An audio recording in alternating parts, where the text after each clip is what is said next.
For those who are here, I've got a really kind of a different kind of a topic today, and they're called super brain foods.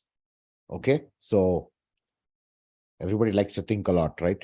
We like to be smart and always attentive. So here we are.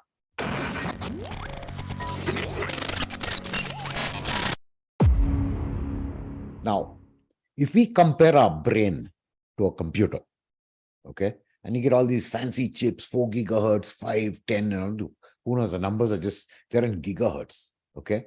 That's like a 1,000 hertz, The brain just operates at a few hertz. Yeah, if you compare it to a chip, wow, the brain is like moving slow. But here's the difference.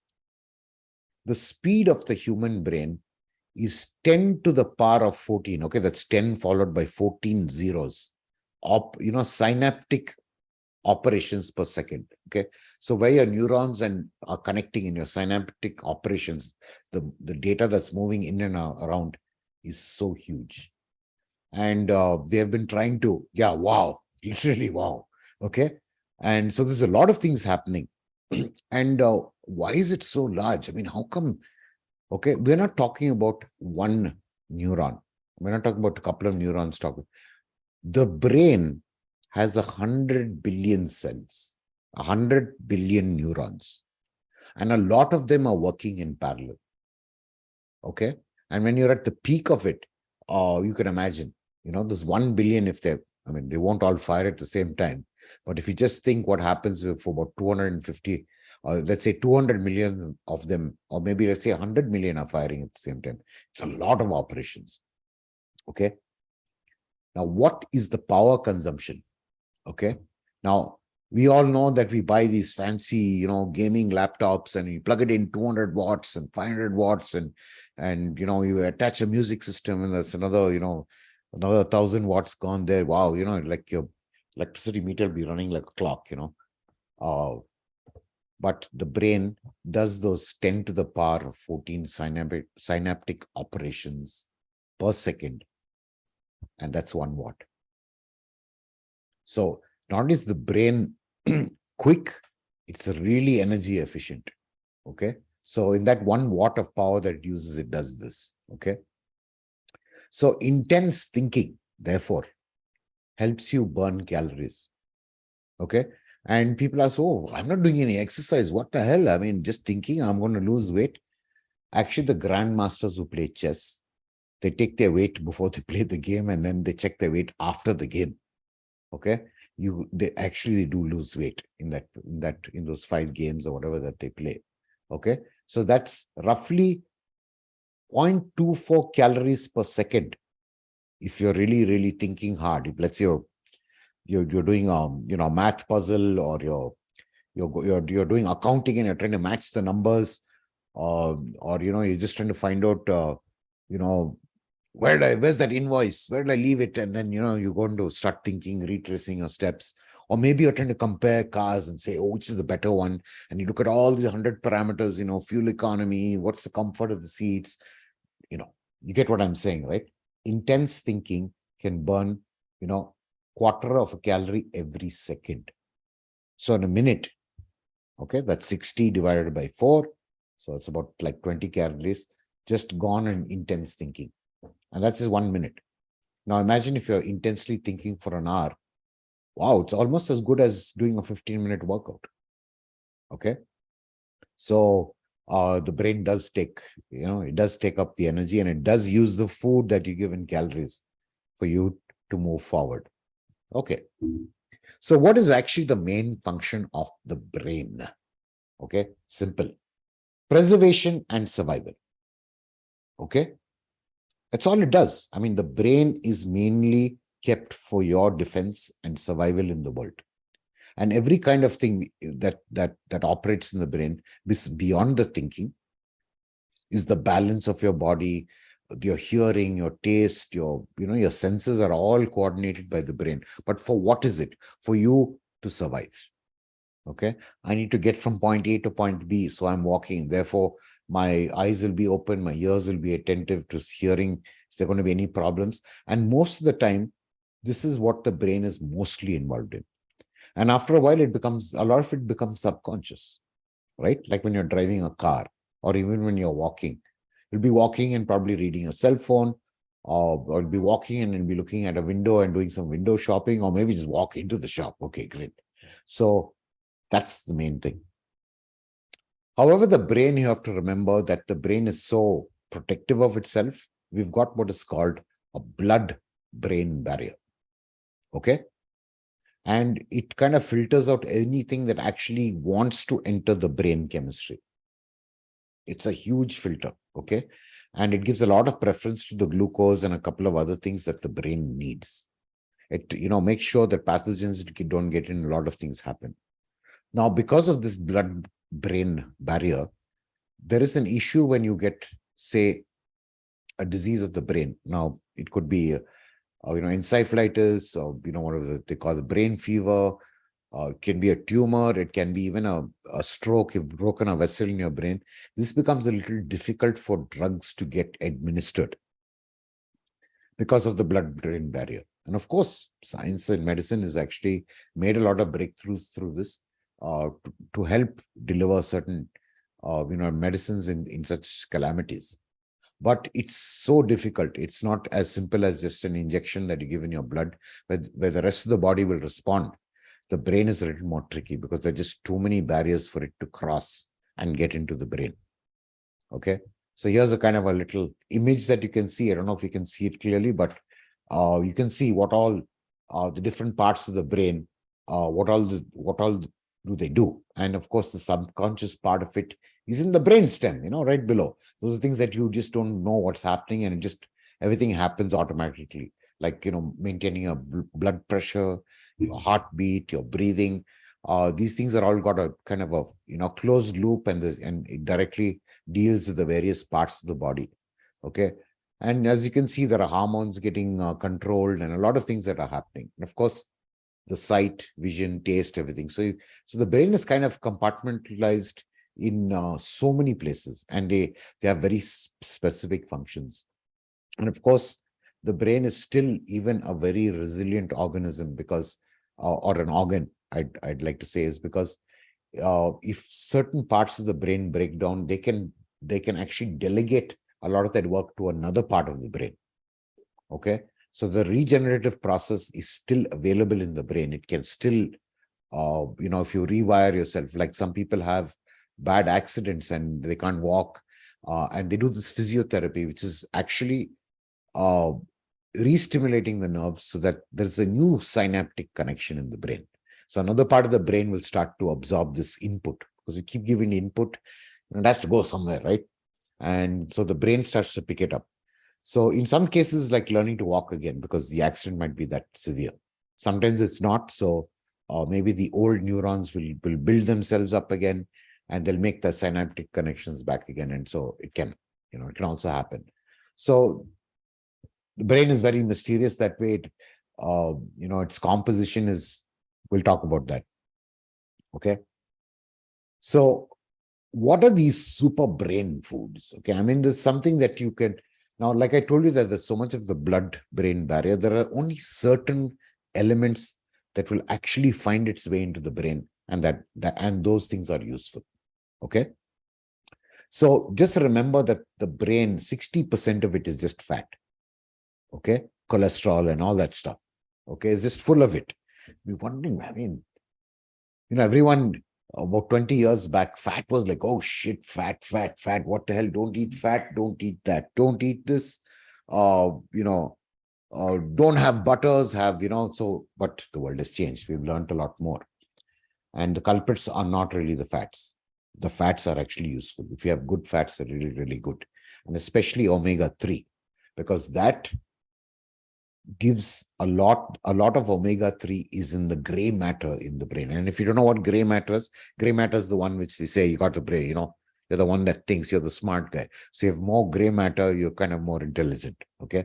Well, not necessarily, but then you have the capacity to be more intelligent if you have more gray matter.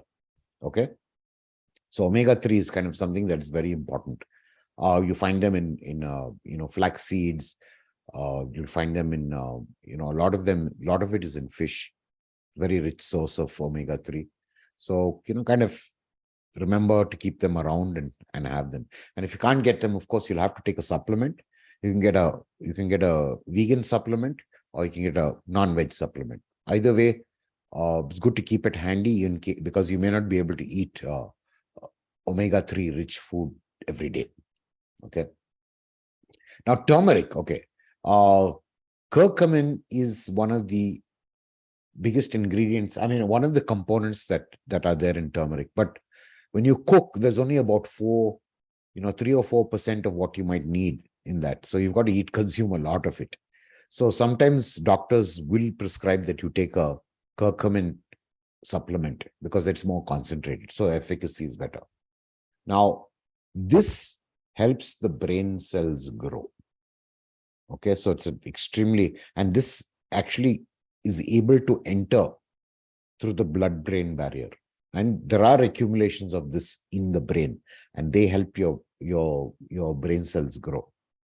And you'll say, do I need it? And yeah, you definitely will need it because, if you've not slept properly for some time, you've had a very stressful day. Maybe you've ingested a lot of pollution. You've been stuck in traffic lights and you're breathing all these unburnt hydrocarbons, diesel fumes, petroleum, and who knows what. So the brain cells will take a hit.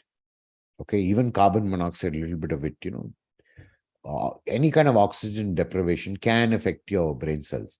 So it's good to have something like this in your diet, and it'll help your brain cells grow. Now, coffee is also considered something that doesn't directly get into your system, but it promotes, it blocks the androstenedione and it helps the dopamine. So you start to feel more alert and you feel a little more happy.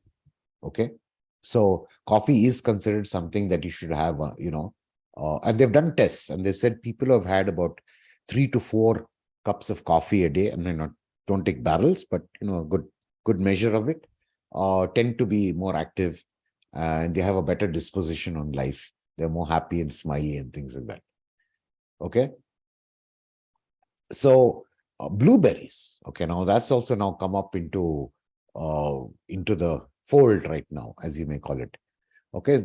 So they have these anthocyanins. Now this component actually helps the neurons to communicate.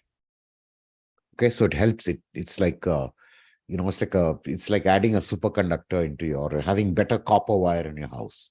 Okay. So that has found itself into one of the superpower brain foods. Okay. So you don't have to have it in kilos, but anytime you have probably, maybe a dessert or salad, you can sprinkle a little bit of it. You can find it, you might get blueberries.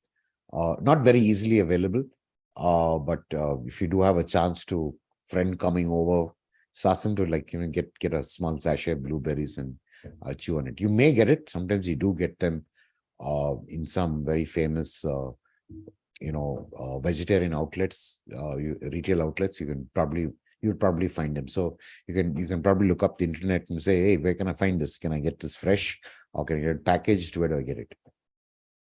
Now, broccoli and sauerkraut. Sauerkraut is the fermented cabbage. Okay, they have vitamin K, and I think we've already done something about vitamin K earlier, and this is something that that the lipids which are in the brain, sphingolipids, nice names. I mean, I'm telling you, I mean, by the time you get through this whole thing, you'll be a walking dictionary on these funny terms. So this lipid that's there in the brain is extremely, so broccoli promotes this, and a lot of vitamin K, as has a lot of other benefits. It helps the body as absorb calcium. So broccoli, sauerkraut is something that you should somehow find a way to get to that. Pumpkin seeds. Oh, okay. Now this the seeds now have started to make a comeback, and they contain zinc, magnesium, copper, iron. Okay. Now zinc is started to become a very, very predominant component for us, especially when it comes to the functioning of our brain. Okay. And they say that the onslaughts of Parkinson's and Alzheimer's is typically because you might have a deficiency in some of these areas earlier in your life. And once it starts to kick in, once something gets old, it starts getting old faster. Now, dark chocolate has also gotten into the picture, but not just any dark chocolate with 70% cocoa, 70% and above. Okay. Now, they have flavonoids. Now, flavonoids, if you haven't seen one of the previous sessions that we did, we talked about flavonoids, bioflavonoids and things like that. So it's kind of a mood enhancer, and it has a lot of antioxidants. Okay. So when you have an antioxidant, those free radical particles don't float around in your system. Okay. And if these oxidants flow around, they can block other good components in your blood. They'll oxidize them, and then what do you think is, I'm taking omega-3, and suddenly one part of it gets broken down because it's attached itself. Okay. Now, these free radicals, they readily attach to whatever they can find. Okay. So the oxidative process is really, really quick. So an antioxidant, actually, what it does is it kind of prevents this from propagating. So it goes and marries it very, very quickly. Okay.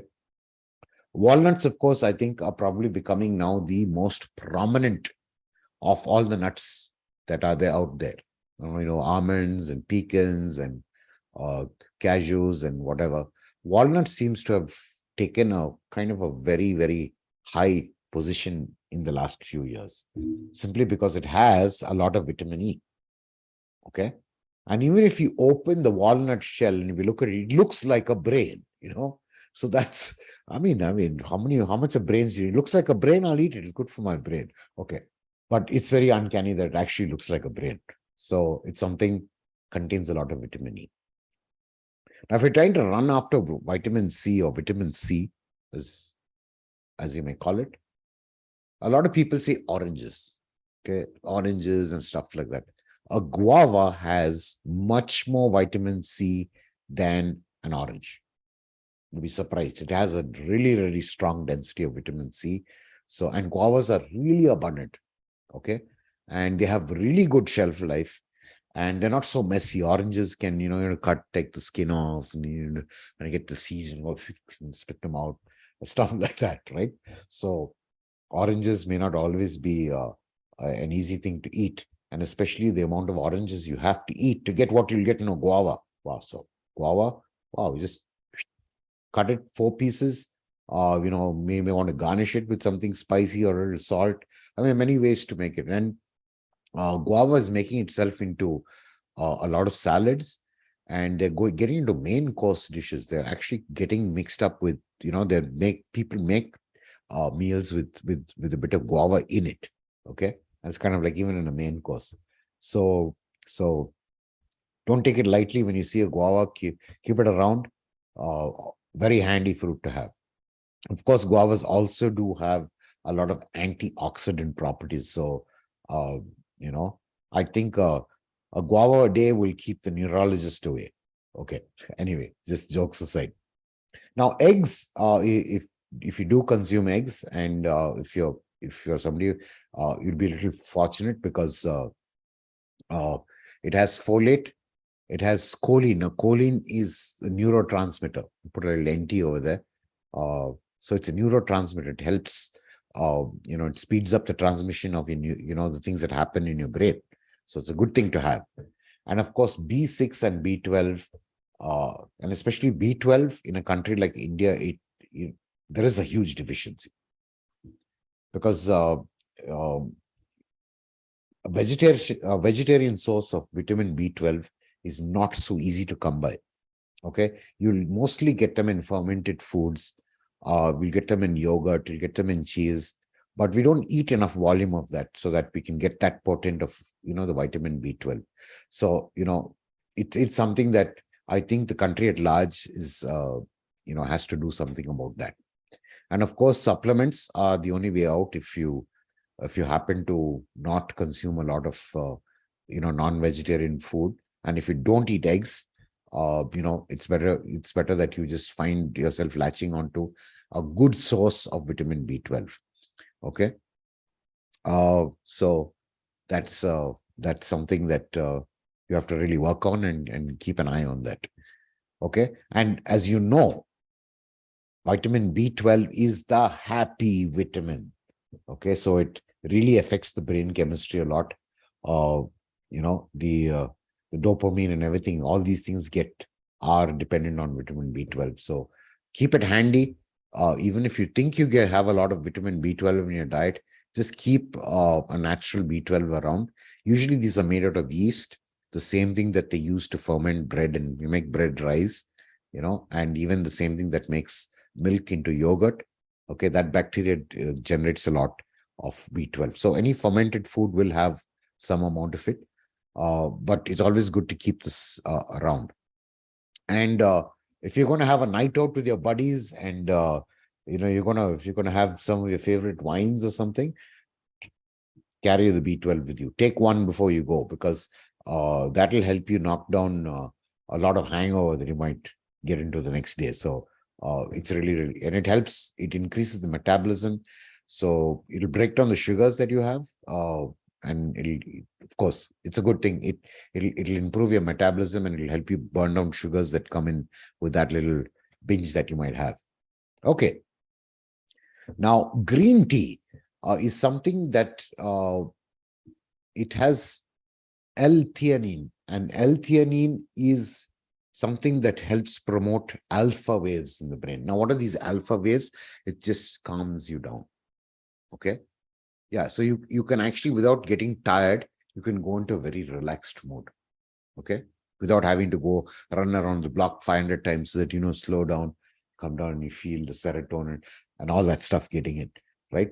So green tea is something that can probably counter the up that you get with coffee, or your green tea can actually bring you down, calm you down. So if you're, extremely irritated, anxious, you're just worried about something, it's good to have the green tea.